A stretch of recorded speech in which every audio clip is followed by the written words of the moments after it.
Welcome to morning bulletin. ఇక వార్త వివరాల్లోకి వెళ్తే కమలాపురం వైఎస్ఆర్సీపీ ఇన్ఛార్జ్ నారాయణ రామాంజులరెడ్డి కూటమి నాయకులపై తీవ్ర విమర్శలు చేశారు. వైఎస్ఆర్ కాంగ్రెస్ పార్టీపై ద్వేషంతోనే వారు కుట్రలు చేస్తున్నారని, కేసులు పెట్టి ఇబ్బందులు పెడుతున్నారని ఆరోపించారు. అక్రమ అరెస్టులు వేలల్లో, లక్షల్లో జరుగుతున్నాయని, దీనిపై ఆధారాలను సేకరించి రికార్డు చేస్తున్నామని తెలిపారు. ఈ డిజిటల్ బుక్ కేవలం వైఎస్ఆర్సీపీ కార్యకర్తలకే కాకుండా సామాన్యులకు కూడా నిజాలను చూపించేందుకు ఉపయోగపడుతుందని అన్నారు. పార్టీపై జరుగుతున్న దాడులు తట్టుకునేందుకు క్యాడర్ బలంగా ఉన్నారని స్పష్టం చేశారు. న్యాయబద్ధంగా పోరాడి ప్రజల్లో నిజాలు చాటి చెబుతామన్నారు. కూటమి అబద్దాలు ఎక్కువ కాలం నిలవరని నరేన్ ధైర్యం వ్యక్తం చేశారు. అధికారంలోకి రాగానే ఫస్ట్ ఎవరైతే వైఎస్ఆర్సీపీ పార్టీలో యాక్టివ్గా పనిచేసినటువంటి సోషల్ మీడియా వాళ్ళు ఉన్నారో అందరినీ తీసుకుపోయి అక్రమంగా కేసులు పెట్టి జైల్లో వేయడం జరిగింది.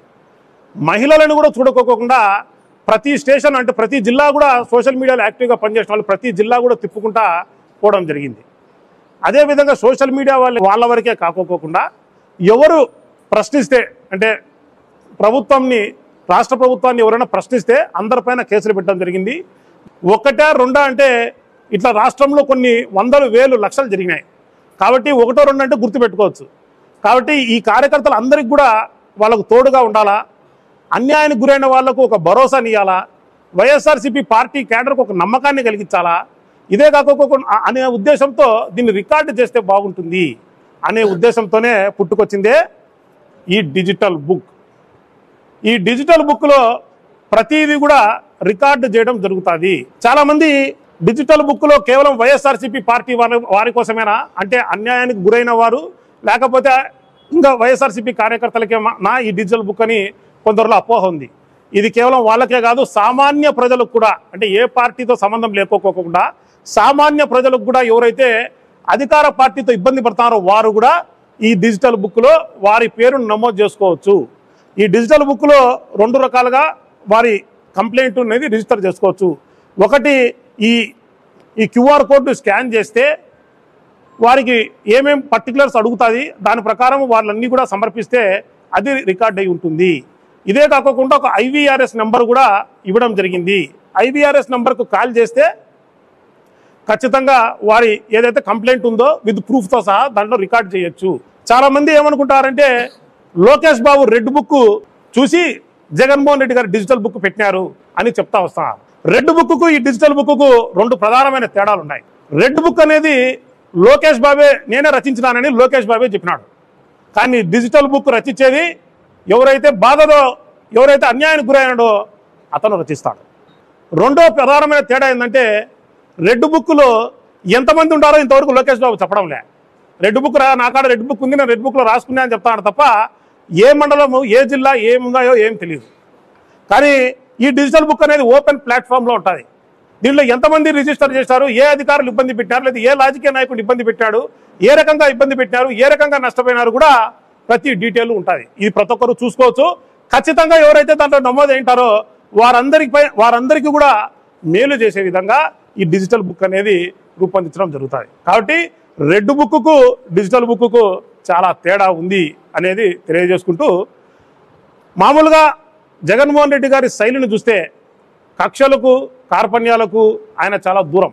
అలాంటి వ్యక్తి డిజిటల్ బుక్ అనేది ఏ రకంగా పెట్టగలిగినాడు అనేది అందరికి కూడా డౌట్ వస్తుంది. జగన్మోహన్ రెడ్డి గారి పైన అకారణంగా కేసులు పెట్టి 14 నెలలు అతన్ని జైల్లో పెట్టినా కూడా ఆయన పైన కేసు పెట్టిన వ్యక్తి పేరు పి శంకర్రావు, అంటే పెంట శంకర్రావు అతని పేరు. ఈ రోజుకి కూడా బ్రతికే ఉన్నారు. జగన్మోహన్ రెడ్డి గారు అధికారంలోకి వచ్చినా కానీ అతన్ని ద్వేషించలేదు, అతన్ని దూషించలేదు. అదేవిధంగా కాంగ్రెస్ పార్టీ అక్రమంగా జగన్మోహన్ రెడ్డి గారిని జైల్లో పెట్టింది. అయినా కాంగ్రెస్ పార్టీని జగన్మోహన్ రెడ్డి గారు ద్వేషించలేదు, దూషించలేదు. అది అతని నేజం. టీడీపీ లేకపోతే కూటమిలో ఉండే వాళ్ళందరికీ తెలియజేస్తాను ఏంటంటే ఇది ఒకసారి అమల్లోకి వస్తే దీని పర్యవసనాలు ఎంత దారుణంగా ఉంటాయో అనేది మీరు ఒకసారి ఆలోచన చేయండి. ఆ పర్యవసనాలకు కారణం ఎవరంటే మీరే, టీడీపీ ప్రభుత్వమే.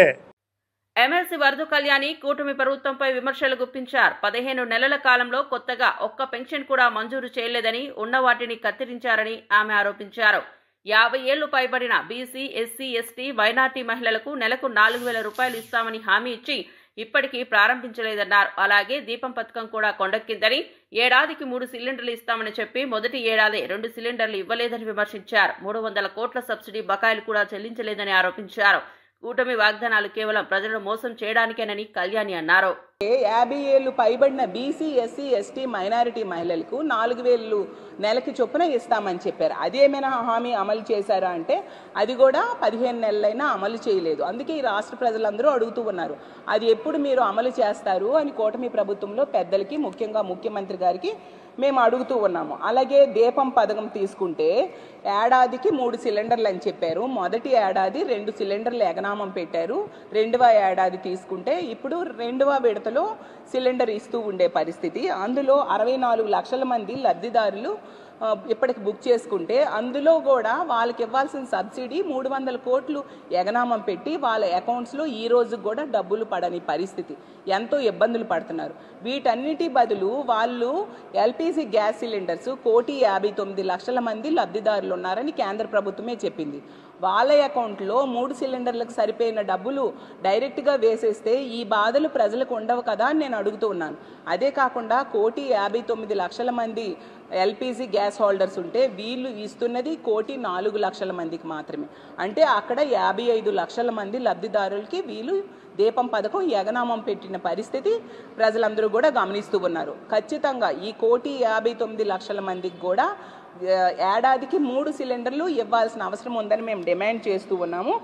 అసెంబ్లీ బయట మీడియాతో మాట్లాడిన ఎమ్మెల్యే పల్లా రాజేశ్వరరెడ్డి బీఆర్ఎస్ ఎమ్మెల్యేల ఫిరాయింపుపై స్పందించారు. 10 మంది ఎమ్మెల్యేలు కాంగ్రెస్ లో చేరిన విషయం బహిరంగ రహస్యమని అన్నారు. స్పీకర్ ముందుకు ఫిర్యాదు చేసిన తర్వాత 8 మంది వివరణ ఇచ్చారని చెప్పారు. సుప్రీంకోర్టు ఆదేశాల ప్రకారం విచారణ జరుగుతోందని తెలిపారు. ఫిరాయింపు ఎమ్మెల్యేలు రాజీనామా చేసి మళ్లీ గెలవాలని డిమాండ్ చేశారు. ప్రజానీకానికి తెలుసు, అందులో 8 మంది స్పీకర్ గారి దగ్గర మేమిచ్చిన అఫిడవిట్ కి సుప్రీంకోర్టు డెసిషన్ తర్వాత మేమిచ్చిన అఫిడవిట్ కి వాళ్ళు రిప్లై అఫిడవిట్ ఇవ్వడం, మమ్మలను మొదటి దశలో విచారణకు పిలవడం జరిగింది. ఈ విచారణలో ఈ రోజున 4 ఎమ్మెల్యేలకు వ్యతిరేకంగా మొట్టమొదలు డాక్టర్ సంజయ్ గారు, ప్రకాష్ గౌడ్ గారికి వ్యతిరేకంగా పిటిషన్ ఇవ్వడం జరిగింది. చింతా ప్రభాకర్ సంగారెడ్డి ఎమ్మెల్యే గారు,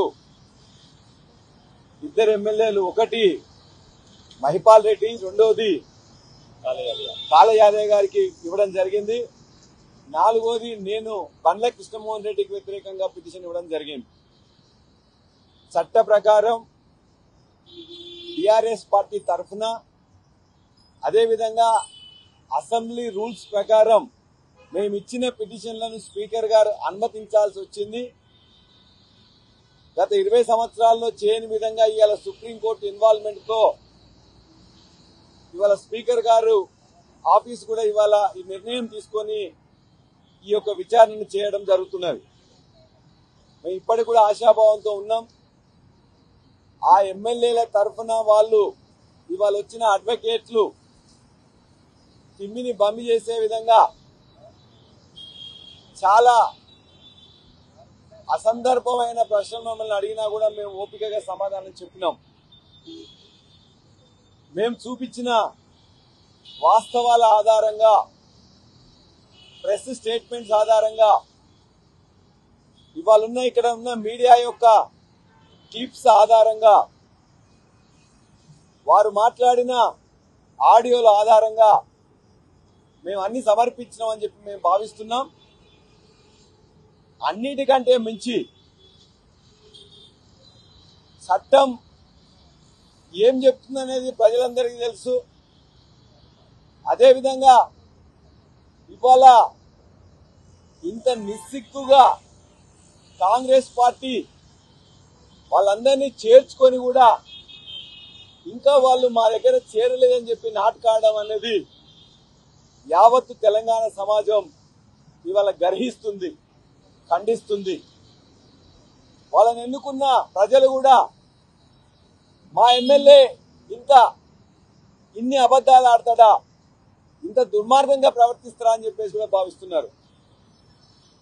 పార్టీ మారి ఇవాళ అన్నిటినీ కూడా అనుభవిస్తూ ఇంకా మేము పార్టీ మారలేదని చెప్పుకోవడానికి వాళ్ళు సిగ్గుచేటుగా ఉండాలి. దానికి మళ్ళీ ఒక అఫిడవిట్ గుంటూరు జిల్లా వడ్లమూడిలో సంఘం డైరీ సర్వీస్ సభ్య సమావేశం జరిగింది. ఈ సందర్భంగా సంస్థ చైర్మన్ ధూళిపాల నరేంద్ర మాట్లాడారు. తిరుమల ఆలయానికి నెయ్యి సరఫరా చేసే కాంట్రాక్ట్ సంఘం డైరీకి దక్కిందని సంతోషం వ్యక్తం చేశారు. నాణ్యతా పరీక్షల్లో అన్ని ప్రమాణాలు నిలబెట్టుకోవడంలో ఈ అవకాశం లభించిందని వివరించారు. పాల ఉత్పత్తులను మరింతగా పెంచేందుకు ప్రణాళికలు సిద్ధం చేస్తున్నామని తెలిపారు. 5 సంవత్సరాలుగా మా యొక్క నిరీక్షణ ఫలించింది. ఆ దేవదేవుని యొక్క ఆశీస్సులతో మేము నెయ్యి సరఫరా చేసే మహద్భాగ్యం మాకు కలిగింది. 2222 నుంచి ఎన్నో కమిటీలు వస్తున్నాయి వెళ్ళినాయి, కానీ మేము ఎన్నో సంవత్సరాలు టెండర్లో పార్టిసిపేట్ చేసినా కూడా తక్కువ ధరకి టెండర్ వేయటం మూలాన 6 నెలల కాలంలో 5 లక్షల కేజీల నెయ్యిని టీటీడీకి సరఫరా చేయడానికి మేము టెండర్ పొందాం. మాతో పాటు మదర్ డైరీకి కూడా టెక్నికల్ కమిటీల అర్హత లభించింది. ఫైనాన్షియల్ బిడ్లో మాకు అర్హత లభించిందనే మా సంతోషాన్ని వ్యక్తం చేస్తా ఉన్నాం. హైదరాబాద్ సైబర్ క్రైమ్ పోలీసులు భారీ సినిమా పైరసీ ముఠాను పట్టుకున్నారు. మొదట ఒకరిని అదుపులోకి తీసుకుని విచారణ జరిపిన పోలీసులు కూపీలాగి పెద్ద స్థాయి పైరసీ వ్యవస్థను బయటపెట్టారు. నిందితులు సినిమాలను పైరసీ చేయడానికి ప్రత్యేక ఏజెంట్లను నియమించారని, వివిధ మార్గాల్లో కాపీలు సృష్టిస్తున్నారని పోలీసులు తెలిపారు. ఈ చర్యతో సినిమా పరిశ్రమకు పెద్ద ఊరట లభించనుంది. దర్యాప్తు చేసిన తర్వాత దేశంలోనే మొదటిసారిగా గ్యాంగ్స్ ని పట్టుకోవడం జరిగింది. 2023వ సంవత్సరంలో మొత్తం movie industry in the country losses ఏవైతే వాళ్ళు అనుభవించారో మూవీ పైరసీ వల్ల అది 22,400 కోట్లు అంత లాస్ టోటల్ మూవీ ఇండస్ట్రీకి జరిగింది మూవీ పైరసీ వల్ల. 2024లో కేవలం తెలుగు ఇండస్ట్రీ 3,700 crore లాస్ అయింది. పైరసీ అనేది 2 రకాలుగా జరుగుతుందని Hyderabad CP CV Anand betting యాప్లే పైరసీని ప్రోత్సహిస్తున్నాయని చెప్పారు. మూవీ పైరసీ అనేది ఏ విధంగా జరుగుతుంది? మెయిన్లీ 2 రకాలుగా. ఇప్పటి వరకు మనం ఒకటే అనుకున్నాం, కానీ రెండో ఎంఓ ఏదైతే ఉందో మోడస్ ఆపరెండై అది ఒక విస్మయం కలిగించే అంశం. అది ఒకటేంటంటే, ఒక రకం ఏంటి, థియేటర్స్లో వెళ్ళి క్యామ్ కార్డర్ ద్వారా రికార్డింగ్ చేసి ఆ మూవీని రికార్డింగ్ చేసుకున్న తర్వాత బయటకు వచ్చి దాన్ని అప్లోడ్ చేసి దాన్ని విస్తృతపరచడం. రెండవది hacking of servers of digital media houses. ఈ అంశం ఇప్పటివరకు ఎవరికి తెలియదు. ఇది ఇప్పుడు Hyderabad city police cyber crime wing వారు కనుక్కున్నారు. సో ఫస్ట్ దానికి వస్తే, ఇప్పుడు దీన్ని ఇంకో చాలా ఆశ్చర్యం కలిగించే విషయం ఏంటంటే, ఇదంతా ఎవరు స్పాన్సర్ చేసి ఎవరు నడిపిస్తున్నారు? Mainly betting and gaming apps ఏవైతే ఉన్నాయో వారు ఇది స్పాన్సర్ చేస్తున్నారు. అది కూడా ఒక తెలియని విషయం, విస్మయం కలిగించే విషయం. ఆ లింక్ ఏదైతే ఉందో అది ఇప్పుడు బయటపడింది. ఇది ఎందుకు చేస్తారు? ఎందుకంటే వాళ్ళ ప్లాట్ఫామ్స్ని బెట్టింగ్ గేమింగ్ ప్లాట్ఫామ్స్ ఏవైతే ఉన్నాయో దానికి ప్రచారం ఇవ్వడానికి అడ్వర్టైజ్మెంట్స్ ద్వారా ప్లస్ ఈ మూవీస్ ద్వారా వారికి ఆ ప్రచారం చెందుతుంది. ఇంకా చాలామంది దాంట్లో అందుకే బెట్టింగ్ గేమింగ్కి అలవాటు పడుతున్నారు. ఒక ప్రణాళిక ప్రకారం థియేటర్లలో 3 నిందితులు సినిమాను కాపీ చేస్తున్నారని హైదరాబాద్ కమిషనర్ చెప్పారు. ఏజెంట్లను నియమించుకొని మరీ ఈ విధంగా కాపీయింగ్కు పాల్పడుతున్నారని తెలిపారు. ఈ ఘటనలో ప్రధాన నిందితుడు తమిళనాడుకు చెందిన అమల్ దాస్ గా పేర్కొన్నారు. సాంకేతికంగా చాలా పరిజ్ఞానాన్ని సంపాదించుకొని పైరసీకి పాల్పడి అక్రమంగా డబ్బు సంపాదిస్తున్నాడని సివి ఆనంద్ తెలిపారు. మెయిన్ బాస్ దీంట్లో Cyril Infantraj Amal Das, resident of Karur. నిన్న మొన్న జరిగిన తొక్కిసలాట అది కూడా కారూర్లోనే జరిగింది. క్రిప్టో కరెన్సీ ట్రాన్సాక్షన్ అనాలిసిస్ చేస్తే ఇతను మెయిన్ పర్సన్. ఈ అన్ని క్లూజ్ చాలా లోతుగా అనలైజ్ చేసిన తర్వాత ఇతను చాలా ఎక్స్పర్ట్ అన్నమాట. ఇతను ఎవరికి అసలు దొరుకుతానని ఎప్పుడు ఆయన ఊహించలేదు. అన్ని జాగ్రత్తలు తీసుకున్నాడు. సో అతను ఏంటంటే, ఈ పాపులర్ పైరసీ వెబ్సైట్స్ ఏవైతే ఉన్నాయో, OneTamilBlasters.net, OneTamilBlasters.wine, OneTamilBlasters.boo అంటే BOO అండ్ OneTamilBlasters.spa. ఈ 4 కూడా 2020 నుంచి నడిపిస్తున్నాడు. ప్రతి website is running the website by accepting payment of $10,000 అంటే 8 లక్షల, దాదాపు 9 లక్షల పేమెంట్ అతను నెలకు ఆ online betting and gaming platforms ఏవైతే ఉన్నాయో, 1xBet, పరిమ్యాచ్, రాజ్ బెట్, ఫోరాబెట్, ఈ 4 gaming and online betting platforms ఏవైతే ఉన్నాయో అవి ఇతనికి $10,000 ఆల్మోస్ట్ 9 lakhs per month ఒక శాలరీ లాగా పే చేస్తుంది. On an average every month ప్రతి నెల 15 మూవీస్ అతను అప్లోడ్ చేస్తున్నాడు ఈ క్యామ్కార్డర్ రికార్డింగ్. పర్యాటక మరియు ఎక్సైజ్ శాఖ మంత్రి జూపల్లి కృష్ణారావు తెలంగాణ సంస్కృతి గురించి వ్యాఖ్యానించారు. బతుకమ్మ పండుగ ద్వారా తెలంగాణ సాంస్కృతిక విలువలను ప్రపంచానికి పరిచయం చేశామని తెలిపారు. బతుకమ్మ వేడుకలు తెలంగాణ గర్వకారణమని, ఈ పండుగకు ప్రత్యేక గుర్తింపు లభించిందని అన్నారు. స్థానిక సంప్రదాయాలను కాపాడుతూ వాటిని భవిష్యత్ తరాలకు అందించడం తమ కర్తవ్యమని చెప్పారు. రాష్ట్ర ప్రభుత్వం బతుకమ్మ పండుగను జాతీయ, అంతర్జాతీయ స్థాయిలో ప్రచారం చేయడానికి చర్యలు చేపట్టిందని తెలిపారు. తెలంగాణ ఆడబిడ్డల సృజనాత్మకతను ప్రతిబింబించే ఈ పండుగను గర్వంగా జరుపుకోవాలని పిలుపునిచ్చారు. ఈ బతుకమ్మ పండుగను ప్రపంచంలో ఉన్న నలుమూలలో ఉన్నటువంటి ప్రపంచాన్ని మొత్తం కూడా తెలుగు సంస్కృతి, తెలుగు యొక్క బతుకమ్మ పండుగ గొప్పతనాన్ని ప్రపంచానికి చాటి చెప్పడం జరిగింది.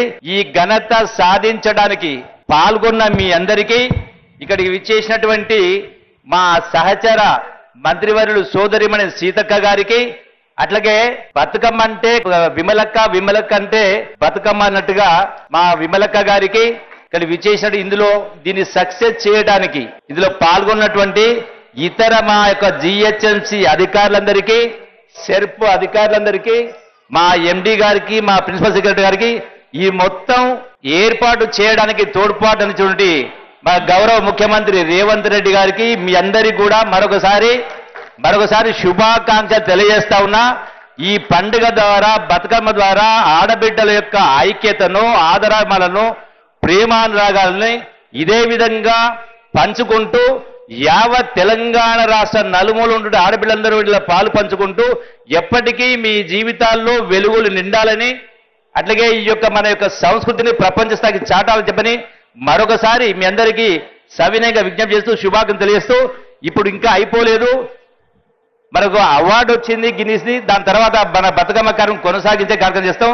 మొట్టమొదటగా విమలక్క పాటతో మాటతో ఈ మొత్తం ఈ యొక్క అపురూపమైనటువంటి ఈ మైదానం అలంకరించిన వాళ్ళందరూ కూడా సంతృప్తి చెందే విధంగా యావత్ ప్రపంచంలో ఉన్నటువంటి తెలుగు వారందరికీ కూడా ఈ యొక్క ఘనతను చేరే విధంగా విమలక్క పాట ద్వారా మాట ద్వారా ప్రారంభించాల్సిన కోరుతా ఉన్నా. ఇంకా 2 గంటల పాటు కొనసాగుతుంది. అందులో టీపీసీసీ ప్రధాన కార్యదర్శి డాక్టర్ చరణ్ కౌశిక్ యాదవ్ బీఆర్ఎస్ పై విమర్శలు గుప్పించారు. రోజు రోజుకు బీఆర్ఎస్ బలహీనపడుతోందని, కాంగ్రెస్ పై కేటీఆర్ చేస్తున్న అవాస్తవ ప్రచారాన్ని ప్రజలు నమ్మడం లేదని అన్నారు.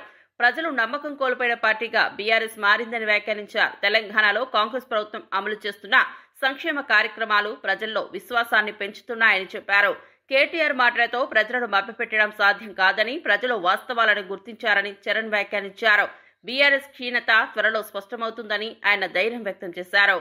బీఆర్ఎస్ పార్టీ సిట్టింగ్ స్థానం 3వ స్థానాన్ని పరిమితమైన పరిస్థితి. తెలంగాణ రాష్ట్రంలో 9 మంది ఎంపీలు ఉంటే 9 మంది ఎంపీలు కోల్పోయిన పరిస్థితి. 7 స్థానాల్లో 3వ ప్లేస్ పోయిన పరిస్థితి. 2 స్థానాల్లో మాత్రమే సెకండ్ వచ్చిన పరిస్థితి. ఎమ్మెల్యే ఎలక్షన్ లో 37% ఓటు బ్యాంక్ 23% పరిమితమైన పరిస్థితి మనం చూస్తా ఉన్నాం. అదే కాకుండా బీఆర్ఎస్ పార్టీ సంబంధించి ఇప్పటి కనీసం పార్టీ కమిటీ లేని పరిస్థితిలో బీఆర్ఎస్ పార్టీ కొట్టుమిట్టాడుతా ఉంది. పార్టీ కమిటీ లేచినట్లయితే రాని వాళ్ళు ఎక్కడ పార్టీ మారుతారని చెప్పేసి బీఆర్ఎస్ పార్టీ అతలాకుతలం అవుతా ఉంది. బీఆర్ఎస్ పార్టీ అంటే తెలంగాణ రాష్ట్రంలో లోకల్ బాడీ ఎలక్షన్ లో పోటీ చేసి అత్యధిక స్థానాలు గెలుస్తామని చెప్పేసి కేటీఆర్ గారు మాట్లాడుతూ ఉన్నారు. బీఆర్ఎస్ పార్టీ తెలంగాణ రాష్ట్రంలో రోజు రోజు బలహీన పడుతుంది కాబట్టి పోటీ చేయలేని పరిస్థితిలో ఉన్నారు. అదే కాకుండా రేపు గ్రామాల్లో పోతే తెలంగాణ సమాజం తరుముతారు. ఎందుకంటే 7 లక్షల కోట్ల రూపాయలు అప్పు చేసి ఆనాడు 9 సంవత్సరాల కాలంలో మీరు ఉన్నప్పుడు 2 సార్లు ఎలక్షన్ జరిగితే బీసీలకు 34% రిజర్వేషన్, 23% తక్కువ చేసి ప్రతిసారి 13,000 మంది బీసీలకు రాజకీయ అవకాశాలు తక్కువ చేసింది మీరు. అంటే 2 సార్లు అంటే 26,000 మంది బీసీలను మీరు అన్ని రకాలుగా అనగదొక్కే ప్రయత్నం మీ ఆయనలో జరిగినమాట వాస్తవం. మీ లెక్కలు 7 లక్షల కోట్ల రూపాయల అప్పుని తెలంగాణ రాష్ట్రంలో 3.5 కోట్ల మందికి డివైడ్ చేస్తే 2,21,500 రూపాయలు ప్రతి తలకాయ మీద అప్పు చేసిపోయారు. మీరు తలకాయ ఎక్కడ పెట్టాలో అర్థం కాక కాంగ్రెస్ ప్రభుత్వం బదనాం చేసే ప్రయత్నం కేటీఆర్ గారు చేస్తా ఉన్నారు. అదే కాకుండా తెలంగాణ రాష్ట్రంలో ఒక్కొక్క సమస్యను పరిష్కరించే ప్రయత్నంలో కాంగ్రెస్ ప్రభుత్వం ముందుకు పోతా ఉంది. ఖర్చులు తక్కువ చేసుకొని ఆదాయ మార్గాలు పెంచుకుంటూ 11వ రోజు నుంచి ఆర్బీఐ మీద ఆధారపడి ఓడీలు తీసుకొచ్చే పరిస్థితి నుంచి మొదటి తారీఖు జీతాలు ఇచ్చే పరిస్థితి తెలంగాణ రాష్ట్ర కాంగ్రెస్ ప్రభుత్వం తీసుకొచ్చింది. రుణమాఫీ చేసినాం. పంచాయతీరాజ్ సెక్రటరీ సంబంధించినటువంటి 100 కోట్ల రూపాయలు రాష్ట్ర ప్రభుత్వం రిలీజ్ చేసింది. సర్పంచ్ల నిధులు రిలీజ్ చేసింది. అదే కాకుండా రియంబర్స్మెంట్ పెండింగ్ పెట్టిపోతే అది కూడా చెల్లించే ప్రయత్నం కాంగ్రెస్ ప్రభుత్వం చేస్తా ఉంది. ఇందిరమ్మ ఇల్లు కావచ్చు, 500 రూపాయల బోనస్ కావచ్చు, 200 లీటర్ ఉచిత కరెంట్ కావచ్చు, 500 రూపాయల గ్యాస్ సిలిండర్ కావచ్చు, తెలంగాణ రాష్ట్రంలో మహిళా సంక్షేమం కోసం కావచ్చు, విద్యార్థి సంక్షేమం కోసం కావచ్చు, రైతు సంక్షేమం కోసం కాంగ్రెస్ ప్రభుత్వం పనిచేస్తా ఉంది. అదే కాకుండా బీసీల శ్రేయస్ కోసం కాంగ్రెస్ ప్రభుత్వం పనిచేస్తా ఉంది. కాబట్టి బీసీ సమాజంతో ఇప్పుడు కాంగ్రెస్ పార్టీ వెనకాల నిలబడుతూ రేపు జరగబోయే లోకల్ బాడీ ఎలక్షన్ లో అత్యధికంగా కాంగ్రెస్ పార్టీ గెలిపించే ఉద్దేశంతో ముందుకు పోతా ఉంటే తెలంగాణ సమాజం నిండా ముంచి ఆగమనం చేసి ఏకంగా ప్రజా మంత్రి సీతక్క బతుకమ్మ పండుగపై స్పందించారు. ఆడవాళ్లు తలుచుకుంటే ఏదైనా సాధించగలరని గిన్నిస్ బుక్ రికార్డు నిదర్శనమని ఆమె అన్నారు. సరూర్ నగర్లో జరిగిన బతుకమ్మ వేడుకల్లో పాల్గొన్నందుకు అందరికీ వందనాలు తెలిపారు. తెలంగాణ సంస్కృతిని ప్రతిబింబించే బతుకమ్మ పండుగ ద్వారా ప్రపంచానికి గర్వకారణమయ్యామని పేర్కొన్నారు. మహిళల సృజనాత్మకతను ప్రదర్శించే ఈ పండుగకు అంతర్జాతీయ స్థాయిలో గుర్తింపు రావడం సంతోషకరమని అన్నారు. రాష్ట్ర ప్రభుత్వం ఈ పండుగను మరింత ఘనంగా నిర్వహించడానికి కట్టుబడి ఉందని స్పష్టం చేశారు. రికార్డ్ చేసి ఎంతో శ్రద్ధతో, నిష్ఠతో, భక్తితో, మరి పవిత్రతతో కష్టతరం కాదు ఏదైనా మా ఆడకూతులు సాధిస్తారని చూపించిన మా అక్క చెల్లెలందరికీ పేరు పేరున పాదాభివందనాలు.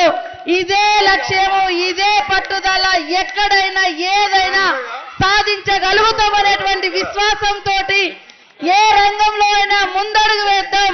తప్పకుండా ఆకాశాన్ని చీల్చుకొని కూడా అన్ని రంగాల్లో ముందుకు రావాలని ఈ బతుకమ్మ సందర్భంగా మీకు అందరికీ విజ్ఞప్తి చేస్తూ ఇంత గొప్ప కార్యక్రమాన్ని ఆర్గనైజ్ చేయడానికి కారకులైనటువంటి మన ముఖ్యమంత్రి రేవంత్ రెడ్డి గారికి, మరి మన శాఖ మంత్రులు, మా సోదరుడు మాతో ఎప్పటికప్పుడు గత 2 నెలలుగా సమావేశాలు ఏర్పాటు చేసి మహిళలందరికీ రకమైనటువంటి మరి కార్యక్రమంలో బతుకమ్మలో పాల్గొనే విధంగా కృషి చేసినటువంటి మా జూపల్లి కృష్ణారావు అన్న గారికి, అదే విధంగా మరి టూరిజం శాఖ కాంతి గారికి, అదే విధంగా ఇతర అధికారులకు, మా గద్వాల విజయలక్ష్మక్కకు, జిహెచ్ఎంసీ అధికారులకు, విమలక్కకు, మా కార్పొరేషన్ చైర్పర్సన్స్ కు, వేదికను ఇచ్చినటువంటి మా మల్రెడ్డి రంగారెడ్డి అన్న గారికి, పత్రికా మీడియా సోదరులకు, Guinness book of world team కు అందరికీ పేరు పేరున బతుకమ్మ శుభాకాంక్షలు తెలియజేస్తా ఉన్నాను. అదే విధంగా దసరా శుభాకాంక్షలు. జై బతుకమ్మ, జై బతుకమ్మ, జై తెలంగాణ, జై తెలంగాణ. రాష్ట్ర రవాణా బీసీ సంక్షేమ శాఖ మంత్రి పొన్నం ప్రభాకర్ బీసీ రిజర్వేషన్ అంశంపై వ్యాఖ్యానించారు. సకల జనుల సమ్మెలో అందరూ ఏకమయ్యేటట్టు ఇప్పుడు బీసీ రిజర్వేషన్ విషయంలో కూడా ఏకాభిప్రాయానికి వస్తున్నారని అన్నారు. బీజేపీ ప్రవేశపెట్టిన బిల్లును నిర్లక్ష్యం చేయరాదని హెచ్చరించారు. బీసీ వర్గాల న్యాయం కోసం కాంగ్రెస్ ప్రభుత్వం కట్టుబడి ఉందని చెప్పారు. రాష్ట్ర హక్కులను కాపాడేందుకు అందరూ కలిసి పోరాడాలని పిలుపునిచ్చారు. ఎవరున్నా ఇలా కొంతమంది మాట్లాడుతూ ఉన్నారు, నాకు అర్థం కాని పరిస్థితి. Bharatiya Janata Party all India BC cell అధ్యక్షుడు లక్ష్మణ్ గారు స్వయంగా బలహీన వర్గాల నాయకుడు. ఇది ఏదో అనుమానాస్పదంగా నేను అడుగుతా ఉన్న ఓపెన్ బహిరంగంగా మీ ద్వారా ఇంతకంటే బెస్ట్ విధానంలో ఏముందో చెప్పండి. We are ready to implement. 42% రిజర్వేషన్లు అమలు జరగడానికి పెద్దవాడిగా, అధికారంలో ఉన్న కేంద్ర పార్టీ అధ్యక్షుడిగా, బలహీన వర్గాల ప్రతినిధిగా రక్తంలో ఆ అంశం ఉంటే ఇలా మాకు సలహా సూచన చెప్పు. కేంద్రంలో రాష్ట్రపతి గారి దగ్గర పెండింగ్ ఉన్న బిల్లులు అమలు చేయి. తమిళనాడు లాగా తెలంగాణలో రిజర్వేషన్లు అమలు చేయడానికి లక్ష్మణ్ గారి కృషి చరిత్రలో ఉండే విధంగా ప్రక్రియ ప్రారంభం చేయి. నేను కూడా ఆనాడు తెలంగాణ ఉద్యమంలో చేసినప్పుడు భారతీయ జనతా పార్టీ కేంద్ర నాయకత్వం తెలంగాణకు వ్యతిరేకంగా ఉండే. అద్వానీ గారు తెలంగాణకు వ్యతిరేకంగా ప్రకటన చేసిన పార్లమెంట్ లా మేము ఆనాడు తెలంగాణ వాదులంగా భారతీయ జనతా పార్టీలో తెలంగాణ వాదులందరినీ విజ్ఞప్తి చేసినాం. తెలంగాణ వాదులు విజ్ఞప్తి చేసి వాళ్ళ నాయకత్వం మీద ఒత్తిడి తెచ్చి పార్లమెంట్ లో మద్దతు ఇచ్చే విధంగా చేసుకున్నాం. కొంతమంది వెంకయ్యనాయుడు లాంటి వాళ్ళని వ్యతిరేకిస్తే కూడా ఇవాళ కూడా తెలంగాణకు సంబంధించి సామాజిక న్యాయ ప్రక్రియ జరిగే సందర్భంగా భారతీయ జనతా పార్టీలో కొందరు రామచంద్రరావు లాంటి వాళ్ళు ఇంకొంతమంది వ్యతిరేకిస్తున్నట్టు బేసిక్ వాళ్ళ భావం అది, వాళ్ళ భావజ్వాలం అది. అటువంటి వ్యతిరేకించే సందర్భంలో తెలంగాణ భారతీయ జనతా పార్టీలో బీసీ గొంతులు ఏకమయ్యి పాయల్ శంకర్ గారు శాసనసభలో మాట్లాడినట్టుగా వాళ్ళ నాయకత్వం మీద ఒప్పించి చట్టసభకు నీ పార్టీ తీర్మానాన్ని, నీ శాసనసభ పక్ష తీర్మానాన్ని ఇవాళ గౌరవ కోర్టు ముందు ఉంచాలని కోరుతా ఉన్నాం. రామచంద్రరావు గారిని కోరుతా ఉన్నాను, రిజర్వేషన్లకు వ్యతిరేకంగా నీ మనసు లేదంటే, రిజర్వేషన్లకు వ్యతిరేకంగా నువ్వు ఆ భావజాలంతో నువ్వు పెరగలేదంటే ఇవాళ నీ పార్టీ శాసనసభలో మద్దతు ఇచ్చినట్టుగా కోర్టులో ఇవ్వాలని కోరుతా ఉన్నాం. ఇవాళ చట్టబద్ధంగా, న్యాయబద్ధంగా ప్రామాణికంగా అన్ని లెక్కలు తీసుకొని మళ్ళీ చెప్తా ఉన్నాం. ఇలా నోటి కాడి ముద్ద 42% ఎన్నికల షెడ్యూల్ వచ్చింది. ఎవరెక్కడ పోటీ చేస్తారో తెలుస్తా ఉంది. ఇటువంటి సందర్భంలో పశుసంవర్ధక డైరీ డెవలప్మెంట్ మంత్రి వాకిటి శ్రీహరి బీసీ బిల్లుపై స్పందించారు. బీసీ బిల్లు ప్రస్తుతం బీజేపీ చేతిలో ఉందని, ప్రజలను మభ్యపెట్టకుండా 42% రిజర్వేషన్ను వెంటనే ఆమోదించాలని డిమాండ్ చేశారు. బీసీ వర్గాల న్యాయం కోసం కాంగ్రెస్ ప్రభుత్వం ప్రయత్నిస్తోందని పేర్కొన్నారు. కేంద్రం ఆలస్యం చేయడం వల్ల రాష్ట్ర ప్రజలకు అన్యాయం జరుగుతోందని ఆరోపించారు. బీసీల హక్కులు సాధించే వరకు తమ పోరాటం కొనసాగుతుందని శ్రీహరి స్పష్టం చేశారు. రాహుల్ గాంధీ గారు ఈ ఆలోచనని బలంగా నిర్ణయం చేసుకుని ఈ రోజు దేశమంతా కూడా ఇది ఇంప్లిమెంట్ చేద్దామని ప్రయత్నం చేస్తున్న సందర్భంలో ఎక్కడో ఒక చాట స్టార్ట్ కావాల్సిన అవసరం ఉంది. ఆ రోజు జయలలిత గారు అనుకుంటా ఈ 69% తాను ఏ విధంగా అయితే 9th షెడ్యూల్లో పెట్టని అడిగినప్పుడు జయలలిత గారి పార్టీ సెంట్రల్ లో లేకుండే. ఆ రోజు కాంగ్రెస్ పార్టీ ఉండే, పివి నరసింహారావు గారు ఉండ్రి. రెండు పార్టీలు ఒకటి కాదు. మీరు బటకాల్చి మీదేస్తే ప్రతి ఒక్కరు కూడా ఇచ్చిన చాలా ఈజీగా మాట్లాడుతూ ఉన్నారు. కాని పనిని బటకాల్చి మీదేసి మీరు చేసిన ప్రక్రియ మా మీదేదో తొయ్యాలని, మీ మీద మా మీద తొయ్యాలని కాదు. ఏ రాష్ట్రమైనా ఖచ్చితంగా రిజర్వేషన్ ప్రక్రియలో తమ వంతుగా తమ ఆలోచన విధానాన్ని అసెంబ్లీలో పాస్ చేసుకుని గవర్నర్ కి రాష్ట్రపతికి పంపించేటప్పుడు ఈ ప్రక్రియని కొనసాగిస్తారు. సెంట్రల్ లో స్టేట్ లో ఏ గవర్నమెంట్ ఉండగా చేయాల్సింది స్టేట్ గవర్నమెంట్ చేసింది, చేయాల్సింది ఇప్పుడు సెంట్రల్ గవర్నమెంట్ చేతిలో ఉంది, చేయాలి. అది చేయకపోగా ఆ చేయాల్సిన ప్రక్రియను ఒప్పించకపోగా దీంట్లో మాకు అనుమానాలు చెప్పొద్దని చెప్పామా? అందరినీ నమ్మని చెప్పాము, చెప్పలే కదా. ఈ విధంగా నడిచేటప్పుడు కాళ్ళల్లో కట్టబెట్టే పరిస్థితి తీసుకురావద్దు. దయచేసి ఇక్కడ నుంచి వేరే ఇంకే కామెంట్స్ కూడా చేయదలుచుకోలే. ఈ రోజు కూడా రిక్వెస్ట్ చేస్తా ఉన్నాం, దయచేసి ఈ ప్రక్రియలో అందరూ కూడా ఇంతకుముందు పెద్దలు చెప్పినట్టు మా పార్టీ కూడా దీనికి కట్టుబడి ఉంది, దీన్ని ఇంప్లిమెంట్ చేద్దాం, దీనికి సహకరిస్తామనే విధంగా ముందుకు వచ్చి చీఫ్ జస్టిస్ గారికి మీ న్యాయస్థానాల ద్వారా లేక న్యాయమూర్తుల ద్వారా పంపించి దీని ప్రక్రియని పరిపూర్ణంగా 42% వచ్చిందని గ్రామాలకి ఎన్నో ఫోన్లు వస్తా ఉన్నాయి. అలా ఎన్నో రోజుల కళన్నా ఈ రోజు ఇన్ని సందర్భాల ఇంతమంది మేము పోటీలో ఉండగలుగుతున్నాం అనేటువంటి ఆ కోరికలతో ఫోన్లు చేస్తా ఉంటే నిజంగా కూడా ఇదే కదా కోరుకున్నది. సామాజిక తెలంగాణలో ఈ విధంగా ఉండాలనే కదా కోరుకున్నది. మరి ఇటువంటి సందర్భం వచ్చినప్పుడు ఖచ్చితంగా అందరి సహకారం ఉండాలి. లేని పక్షాన ఖచ్చితంగా ఈ రాష్ట్రంలో ఉన్నటువంటి తెలంగాణలో ఉన్నటువంటి బీసీ బిడ్డల ఆగ్రహానికి గురి కావద్దన్న మాట మాత్రం స్పష్టంగా తెలియజేస్తా ఉన్నా. మీరు మా మీద మాట పెడుతున్నారు, మాట కాదు, చేయాల్సిన ప్రక్రియ చేశాం, చేయాల్సిన ప్రక్రియ చేసి మీ దగ్గర పెట్టాం, ఇవ్వాల్సింది మీరే. కాబట్టి మేము మళ్ళొకసారి కోరుతా ఉన్నా, దయచేసి ఈ ప్రక్రియలో భాగంగా ఈ నిర్ణయం మరి షెడ్యూల్ వచ్చింది, అందరూ సంతోషంగా ఉన్నారు, అందరికి పండుగ వాతావరణం వచ్చింది. ఈ వాతావరణాన్ని సక్రమంగా ఎలాంటి ఆటంకాలు లేకుండా ఖచ్చితంగా కోర్టులో వాదనలు వినిపిస్తున్నప్పుడు కూడా ఇలాంటి అభ్యంతరాలు తెలపకుండా ఈ బిల్లుని లేదా ఈ కార్యక్రమాన్ని సజావుగా సాగే విధంగా మీరందరూ సహకరించాలని కోరుకుంటూ ఖచ్చితంగా ఈ ప్రక్రియకు సహకరించవలసిందిగా కోర్టుకు సంబంధించిన విషయం ఉంటే కూడా ఖచ్చితంగా చీఫ్ జస్టిస్ గారికి వాళ్ళ వాదనలు కూడా వాళ్ళ న్యాయమూర్తుల ద్వారా ఇవి బులెటిన్ అప్డేట్స్. మరో బులెటిన్ లో మళ్ళీ కలుద్దాం.